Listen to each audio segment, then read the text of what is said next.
Ini baru naik kelas, Vivo Y100 5G.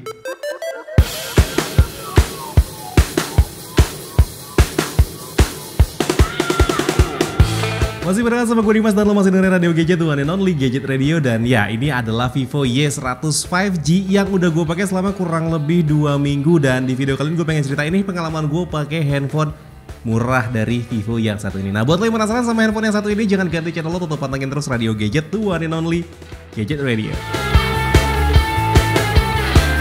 Kayak yang lo tahu kalau Vivo Y100 5G ini umurnya udah 1 bulan di Indonesia sejak pertama kali perilisannya di bulan Januari lalu. Handphone ini di-launching dengan 2 varian warna, yaitu ungu anggrek dan juga hitam onyx. Untuk harganya sendiri di website resminya Vivo, handphone ini dibanderol dengan harga 4 jutaan untuk varian yang RAM 8GB dengan internal storage 256GB.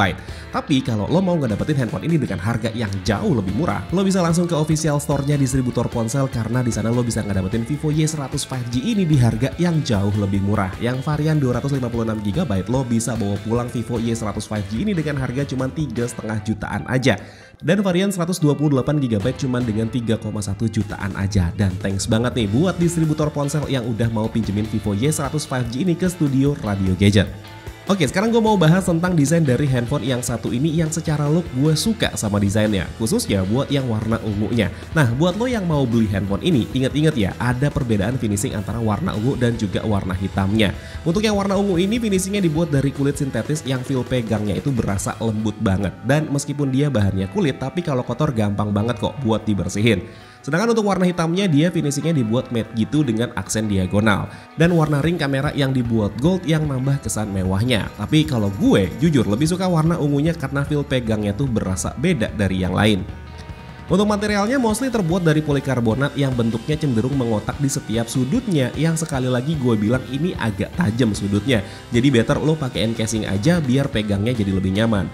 Build quality handphone ini menurut gue cukup baik, meskipun untuk area frame-nya kalau diperhatiin kayak nggak rata, kayak ada gelombangnya gitu. Tapi ini wajar sih untuk frame berbahan plastik dan di finishing chrome kayak gini. Oh ya, sama satu lagi, dengan menerapkan desain kayak gini, Vivo juga menyematkan fitur tahan debu dan percikan air. Jadi aman nih kalau handphonenya nggak sengaja kena cipratan air. Sekarang gue mau ceritain tentang layar dari handphone ini yang berasa banget naik kelasnya. Vivo Y100 5G ini menggunakan panel AMOLED E4 dengan luas 6,67 inci dan punya resolusi 2400x1080p atau Full HD+. Untuk refresh rate-nya dikasih 2 pilihan dan lo bisa setting mau di 60Hz atau 120Hz. Untuk tingkat kecerahan maksimalnya yang dikasih di layar ini ada di 1200 nits, dan ini cukup tinggi untuk kelas handphone dengan harga 3 jutaan. Dan berkat panel AMOLED, Vivo juga berhasil menyematkan sensor sidik jari di dalam layar yang kecepatan bacanya terbilang cukup baik meskipun belum yang cepet-cepet banget. Dan buat lo penikmat konten Netflix, layarnya juga udah punya sertifikasi Widefine L1, jadi lo bisa nikmatin konten dengan resolusi Full HD. Sejauh ini gue suka sama bentukan layar Vivo Y100 5G yang flat ini. Di satu sisi area pinggirannya nggak sering kesentuh nggak sengaja. Di sisi lain lo juga gampang nih kalau mau cari anti gores, khususnya yang suka pakai tempered glass. Saran gue sih cari tempered glass yang bagus sekalian ya, biar fingerprintnya tetap bisa kebaca meskipun udah kepasang tempered glass. Beralih ke sektor performa, Vivo Y100 5G ini jadi handphone pertama di Indonesia yang mengadopsi chipset Snapdragon 4 Gen 2 yang ternyata gue suka sama chipset yang satu ini, khususnya untuk masalah kestabilan. Kayak yang bisa lo lihat di pengujian kestabilan selama 30 menit, grafisnya itu rata di atas semua dan gak ada warna lain selain warna hijau. Dan so far ini chipset paling stabil yang pernah gue temuin. Oh ya, untuk RAM-nya handphone ini udah pakai LPDDR4X dan untuk penyimpanan internalnya udah pakai UFS 2.2. Dengan konfigurasi RAM 8GB dan internal storage 128GB, Vivo Y100 5G ini bisa ngedapetin skor Antutu sebesar 430 ribuan poin yang sebenarnya cukup wajar di handphone dengan harga segini. Untuk main game gue langsung tes pakai Genshin Impact aja. Untuk settingan default yang dikasih ada di settingan low dengan frame rate 30fps, tapi gue naikin jadi 60fps. Well, secara permainan gue nggak nemuin masalah sama sekali. Game ini bisa dijalankan dengan cukup baik meskipun ada frame drop beberapa kali, tapi gue hampir nggak nemuin yang namanya stuttering. Aman jaya nih. Yang jadi salah satu nilai jual utama Vivo Y100 5G ini ada di kemampuan kameranya. Vivo Y100 5G ini mengusung setup triple kamera di bagian belakang dengan lensa utama beresolusi 50MP, 8MP lensa ultrawide, dan satu lensa lagi yang mereka bilang ini adalah lensa anti flicker. Sedangkan untuk kamera depan punya setup single selfie kamera dengan resolusi 8MP. Untuk perekaman video ini yang cukup disayangkan karena cuma bisa rekam video 1080p 30fps baik kamera depan dan juga kamera belakang. Semoga ini sih cuma masalah software aja dan bakal di-upgrade di update software selanjutnya. Dan berikut adalah sampel foto dan video dari Vivo Y100 5G.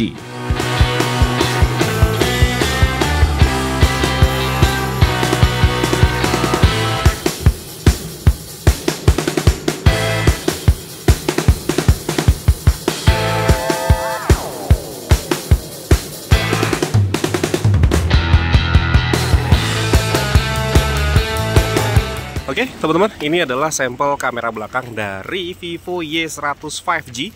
Ini direkam di resolusi tertingginya dia, ada di 1080p 30 fps ya.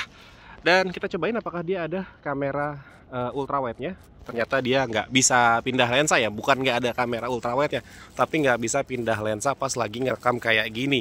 Ini gue jalan kaki aja dengan fitur stabilisasinya itu aktif dan jarak antara handphone dan muka gue kurang lebih ada di sekitaran 20 cm. Ini gue ngerekamnya di kondisi jam 6 sorean ini ya.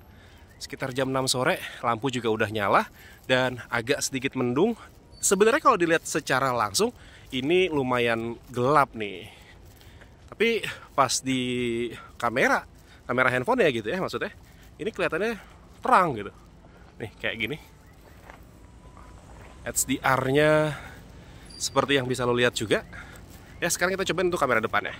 Oke teman-teman, ini adalah sampel kamera depan dari Vivo Y100 5G ya, direkam di resolusi yang sama di 1080p 30 fps. Dan seperti ini juga untuk HDR-nya seperti yang bisa lo lihat. Gue jalan kaki aja, agak sedikit lelah, tapi ya kita cobain aja kamera depan dari Vivo Y100 5G. Dan jarak antara handphone dan muka gue kurang lebih ada di sekitaran 40-an cm ya, 40-50 cm seperti ini. Sampel audio yang bisa lo denger juga. Oke, kita lanjut lagi. Nah, yang berasa naik kelas dari handphone ini ada di bagian speakernya. Vivo Y100 5G udah dibekali dengan dual stereo speaker yang output suaranya menurut gue cukup aja. Tapi yang keren di sini lo bisa naikin volumenya sampai 300% dan begini output speaker dari Vivo Y100 5G.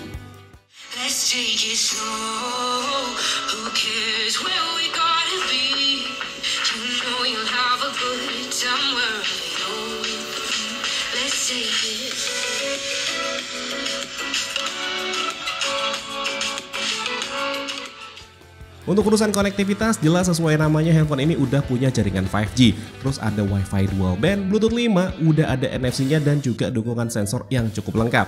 Mulai dari akselerometer, sensor cahaya, proximity, sensor magnet dan juga gyroscope meskipun masih virtual aja. Untuk urusan baterai, Vivo Y100 5G ini dibekali baterai dengan kapasitas 5000 mAh yang udah umum banget dipakai di beberapa handphone zaman sekarang. Performa baterainya juga terbilang biasa aja, nggak yang irit banget tapi yang nggak boros banget juga. Baterainya itu bakal berasa banget berkurangnya pas kondisi handphonenya di tempat yang agak sedikit susah sinyal karena dipakai buat nyari sinyal, dan gue juga ngerasain banget baterainya berasa banget berkurangnya pas gue jadiin Maps dengan koneksi seluler. Tapi itu kayaknya emang kondisi gue yang lagi apes aja, pakai Maps dengan kondisi sinyal yang kurang baik, jadi berasa banget boros baterainya. Tapi gue cukup seneng sama chargernya yang kapasitasnya itu gede banget di 80 watt.